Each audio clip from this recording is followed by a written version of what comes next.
Praise God, ദൈവനാമത്തിന് മഹത്വം ഉണ്ടാകട്ടെ. ക്രിസ്മസ് കാലമാണ്. ലോകമെമ്പാടും ആഘോഷിക്കുന്ന ആ ദിനത്തിലാണ് നാം ഓരോരുത്തരും ആയിരിക്കുന്നത്.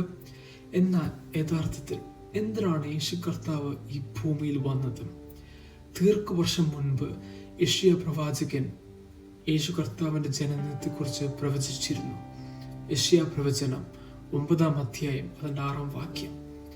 നമുക്കൊരു ശിശു ജനിച്ചിരിക്കുന്നു, നമുക്കൊരു മകനെ നൽകപ്പെട്ടിരിക്കുന്നു, അത്യാപത്യം അവന്റെ തോളിന്മേൽ ഇരിക്കും, അവൻ അത്ഭുത മന്ത്രി, വീരനാം ദൈവം, നിത്യപിതാവ്, സമാധാനത്തിന് പ്രഭു.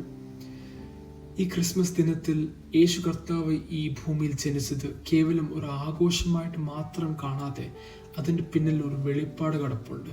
അതിന് പിന്നിൽ വലിയൊരു സത്യം, ഒരു അർത്ഥം കിടപ്പുണ്ട്. ഈ ദിവസങ്ങളിൽ നാം അത് മനസ്സിലാക്കേണ്ടിയിരിക്കുന്നു. മത്തായി സുവിശേഷം 1-ാം അധ്യായം അതിൻ്റെ 21-ാം വാക്യത്തില്, അവൾ ഒരു മകനെ പ്രസവിക്കും, അവൻ തൻ്റെ ജനത്തെ പാപങ്ങളുടെ രക്ഷയ്ക്കായി നീ അവനെ യേശു എന്ന പേര് വിളിക്കും.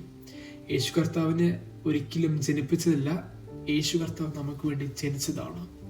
അതുകൊണ്ടാണ് യേശു ക്രിസ്തു ഈ ഭൂമിയിൽ വന്നത്. നമ്മുടെ പാപ പരിഹാരത്തിന് വേണ്ടിയാണ്.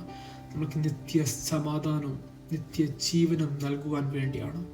ഈ വചനം കേൾക്കുമ്പോൾ ആർക്കൊക്കെ നഷ്ടപ്പെട്ട സമാധാനമുണ്ടോ അവിടെയെല്ലാം ഈ ദൈവത്തിൻ്റെ സമാധാനവും ഈ നിത്യ ജീവനും നിങ്ങളുടെ മേൽ ഉണ്ടാകട്ടെ എന്ന് പ്രാർത്ഥിക്കുന്നു. അതുകൊണ്ടാണ് യോഹന്നാൻ എഴുതിയ സുവിശേഷം 3-ാം അധ്യായം 16-ാം വാക്യത്തിൽ, തൻ്റെ ഏകജാതനായ പുത്രനിൽ വിശ്വസിക്കുന്ന ഏവനും നശിക്കാതെ നിത്യജീവൻ പ്രാപിക്കേണ്ടതിന് ദൈവം അവന് നൽകുവാൻ തക്കവണ്ണം അവൻ ഈ ലോകത്തെ സ്നേഹിച്ചു.